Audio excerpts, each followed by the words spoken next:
Hello students, in previous lecture we discussed ammonotourism, ureotourism. Let's start new point, uricotourism.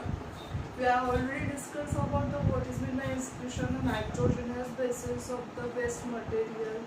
Then third point is main nitrogenous waste material is a uricotourism. What is meant by uricotourism? Uricotourism means what? Elimination of nitrogenous waste material in the form of uric acid is called as uricotourism. Okay, the elimination of nitrogenous waste in the form of uric acid is called as a uricotourism. Which organisms produced waste material? The birds, reptiles, these are excrete uric acid. Okay, these uricotourism म्हणजे काय की याच्यामध्ये आपण excretion करतो आणि excretion जे आहे nitrogenous waste material जे आहे ते आपण डिस्कस केलेलेच आहेत की 3 नायट्रोजनस वेस्ट मटेरियल असतात. पहिला आपण डिस्कस केलेला आहे की अमोनिया हा जो आहे हा पण एक्सक्रीट होतो. दूसरा आहे यूरिया, यूरिया पण का होतो एक्सक्रीट होतो. आणि थर्ड वन आहे तो आहे कोणता आहे यूरिक ऍसिड आहे. असे 3 नायट्रोजनस वेस्ट मटेरियल आहे. पहिले 2 आपण बघितलेच आहेत.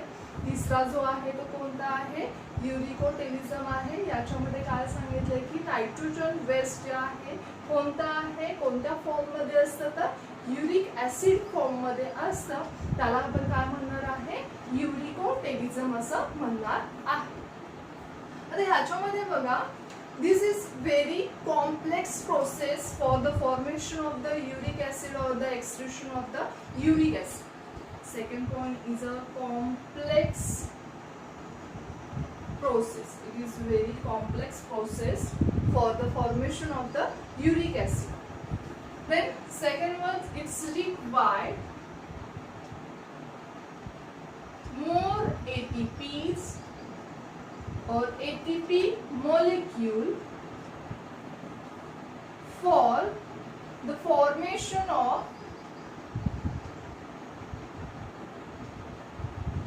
uric acid. Okay, it is very complex process and it requires more ATP. यांना काय लागते एनर्जीची गरज लागते. कशासाठी एनर्जीची गरज लागते for the formation of uric acid. Okay, आता आपल्या बॉडी मध्ये यूरिक ऍसिड कसं तयार होतं आपण ते बघू. ठीक आहे, how uric acid form in body. आता लिव्हर मध्ये काय असतं तर लिव्हर मध्ये जो अमोनिया असतो it get converted into uric acid with the help of the inosinic acid pathway. काय सांगितलं लिव्हर मध्ये in liver ammonia is get converted into uric acid. तर कोणता पाथवे इथं यूज केला जातो इनोसिनिक ऍसिड पाथवे जो आहे त्या पाथवेच्या थ्रू काय होतं की अमोनियाचं कन्वर्जन कशामध्ये होतं तर यूरिक ऍसिड मध्ये होतं. Okay, this main point. Next uric acid जो आहे हा काय असतो लिस्ट टॉक्सिक असतो. It is very less toxic to organism. काय सांगितलंय it is very less toxic to organisms. Okay, next point is it is insoluble in water. हा काय असतो, इनसोल्युबल इन वॉटर आहे, पाण्यामध्ये तो विरघळत नाही. That's why for 1 gram of uric acid dissolve in 10 ml of water. म्हणजे ह्याला खूप कमी पाण्याची गरज असते, खूप कमी प्रमाणामध्ये पाणी असेल किंवा पाणी जरी नसेल तरी तो जो आहे तो काय आहे, इनसोल्युबल आहे पाण्यामध्ये. त्याला 1 ग्रॅम युरिक ऍसिड जर डिझॉल्व करायचं असेल तर त्याला किती पाणी लागतं, तर 10 ml इतकं काय लागतं, त्याला पाणी लागतं. Okay, these are the main point. This is a uricotelism. आता काय सांगितलं परत एकदा बघा, पॉइंट सांगते. Elimination of nitrogenous waste in the form of the uric acid is called as a uricotelism. Okay, this is a very complex process for the formation of the uric acid. It requires more ATPs for the formation of the uric acid. How to uric acid is formed in organisms or body. In liver, the ammonia is gets converted into uric acid in presence of the inosinic acid pathway. This pathway is responsible for the ammonia is get converted into uric acid. Uric acid is very less toxic to body. These are insoluble in water. For the solubilization of the uric acid, for 1 gram uric acid can insoluble can dissolve in 10 ml of water. Okay, these are the point of the uricotelism. Okay, next point is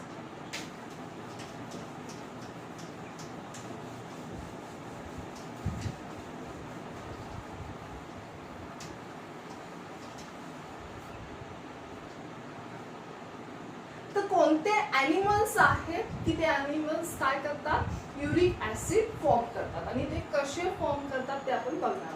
next, birds and reptiles. Okay, हे 2 animals आहेत, organisms आहेत. हे 2 organisms काय करतात, तर uric acid form करतात. आता हे जे आहेत काय करतात, diluted solution of uric acid. Okay, हे कुठे फॉर्म होतं, तर किडनी मध्ये वगैरे फॉर्म होतं. हे जे आहे ते कुठे सेंड केले जातात, तर क्लोका इथे सेंड केले जातात. Cloaca is a opening of 3 systems: digestive system,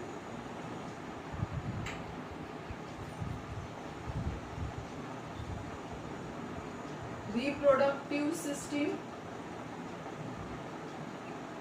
and third one is a excretory system. Okay, it is the opening of the 3 system: digestive system, reproductive system, and excretory system. Then त्याच्यामध्ये काय होतं बघा, क्लोकामध्ये जे diluted uric acid पाठवलेलं असतं, it absorb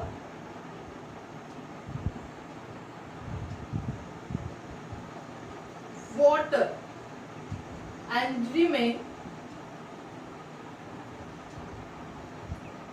uric acid in the form of crystals. Okay, म्हणजे आपल्याला जे बर्ड्स असतात किंवा रेप्टाइल्स असतात त्यांचे ते ड्रॉपिंग्स असतात, त्याच्यामध्ये त्यांच्या तर ड्रॉपिंग्स मध्ये काय मिळतात, तर क्रिस्टल.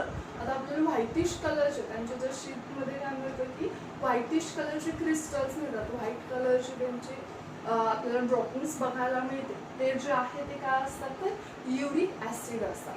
ठीक आहे, म्हणजे किंवा ड्रॉपिंग म्हणा किंवा त्यांना बर्ड फेसिस असं म्हटलं तरी चालेल. ठीक आहे, याच्यामधून हे काय करतात, तर युरिक ऍसिड फॉर्म करतात. युरिक ऍसिड बर्ड मध्ये कसं काय होतं समजलं, पहिल्यांदा काय करतात, ते डायल्यूट करतात. ते कुठे पाठवतात, तर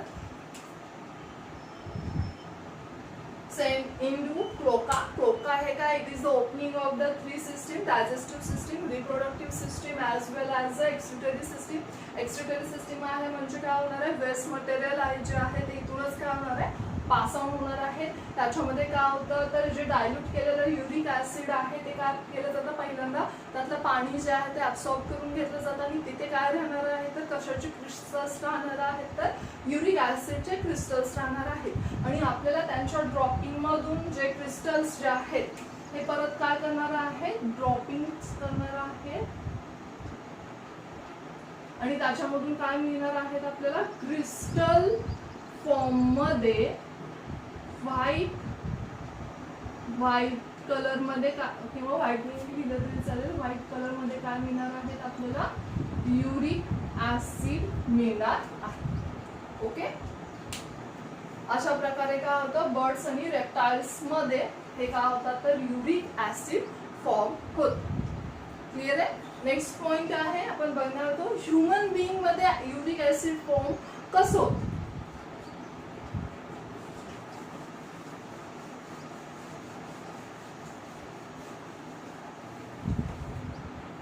In human,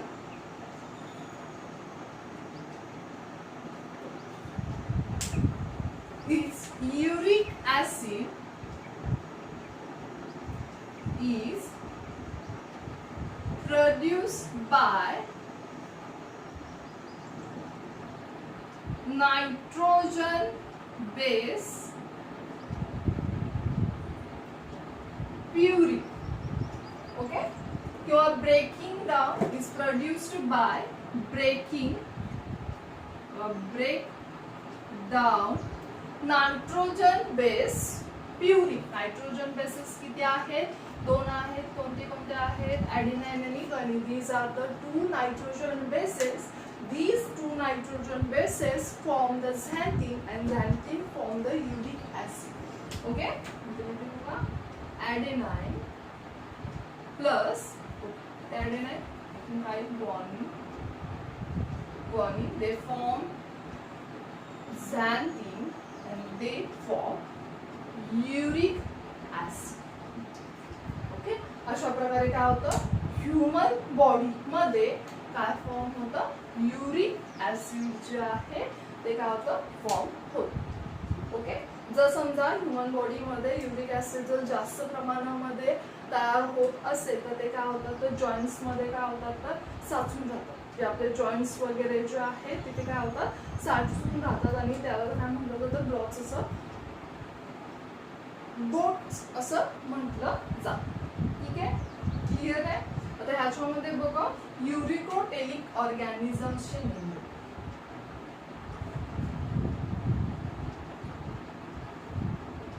युरिकोटेलिक ऑर्गॅनिझम्स म्हणजे काय की कोणते ऑर्गॅनिझम्स युरिक ऍसिड फॉर्म करतात त्या ऑर्गॅनिझमला काय म्हटलं जातं? युरिकोटेलिक ऑर्गॅनिझम असं म्हटलं जातं. जर ऑर्गॅनिझम्स अमोनिया फॉर्म करत असतील तर त्यांना काय म्हटलं जाणार आहे? अमोनोटेलिक ऑर्गॅनिझम म्हणणार आहे. आणि जर ऑर्गॅनिझम युरिया फॉर्म करत असतील तर काय म्हणणार आहे आपण त्यांना? युरिकोटेलिक ऑर्गॅनिझम असं म्हणतो. नेक्स्ट आहे युरिकोटेलिक ऑर्गॅनिझम्स कोणते कोणते असतात? Insects, lizard, land snails, reptiles. Reptiles मध्ये कोण येतात तर लिझार्ड्स येतात आणि स्नेक्स जे आहे ते रेप्टाइल्स मध्ये येतात. These are the uricotelic organism. Okay, परत एकदा सांगते बघा. युरिकोटेलिक ऑर्गॅनिझम्स किंवा uricotelism means what? The excretion of the uric acid is called as a uricotelism. त्याला काय म्हणणार आहे आपण? युरिकोटेलिझम असं म्हणणार आहे. युरिकोटेलिझम आहे युरिक ऍसिड जे आहे तो कसा असतो? लेस टॉक्सिक असतो, इनसोल्युबल असतो इन वॉटर मध्ये. त्याच्यामध्ये 1 ग्रॅम युरिक ऍसिड डिझॉल्व होण्यासाठी किती ml पाण्याची गरज असते तर 10 ml पाण्याची गरज असते. ठीक आहे, खूप तुम्हाला पॉइंट समजला असेल. Thank you so much.